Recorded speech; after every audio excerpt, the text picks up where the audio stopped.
The Confessions of Saint Augustine, Book 6, Chapter 7.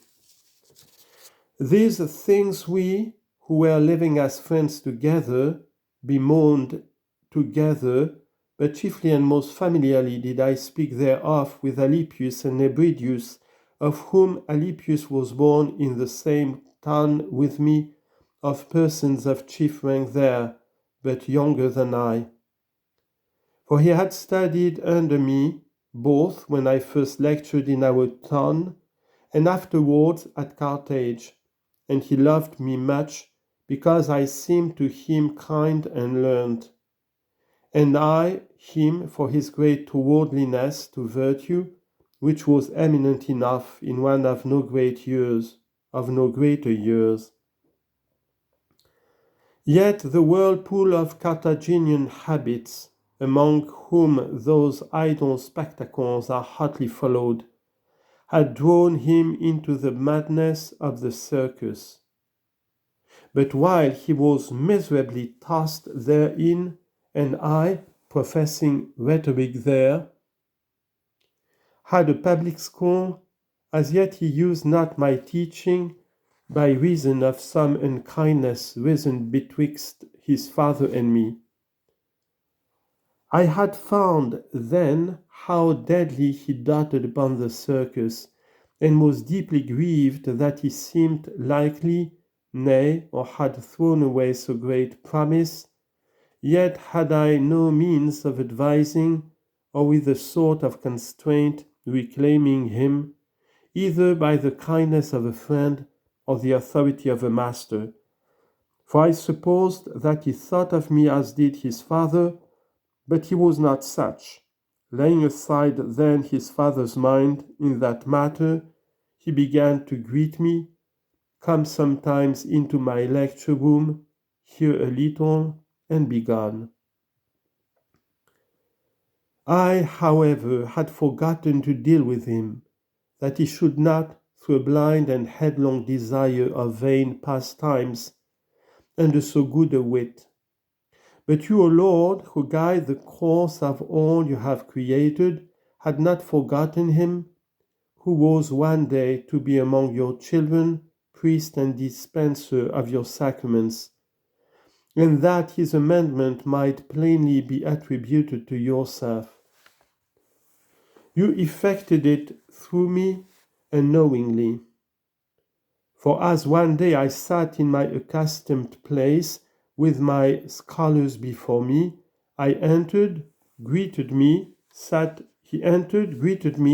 down, and applied his mind to what I then handled.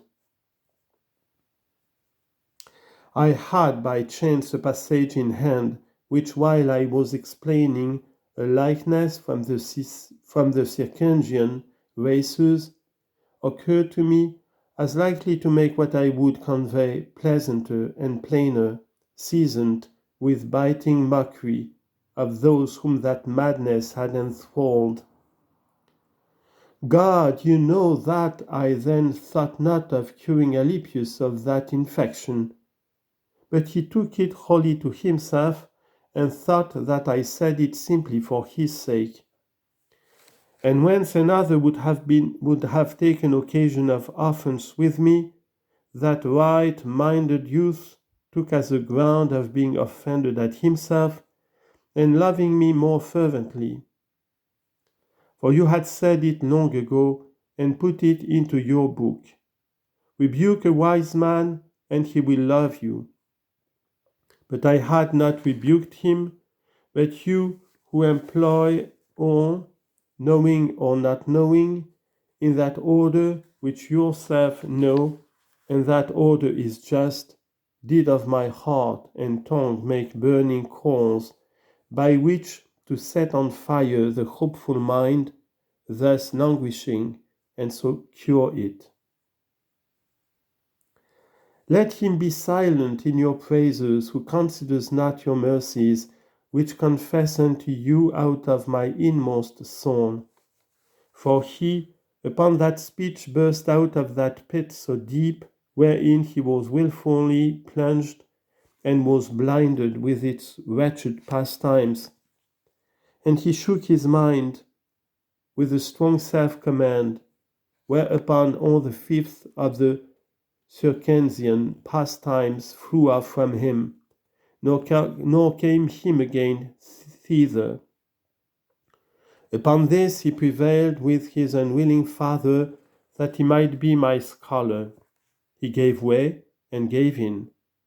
And Alypius, beginning to be my hearer again, was involved in the same superstition with me, loving in the Manichees that show of continency which he supposed true and unfeigned,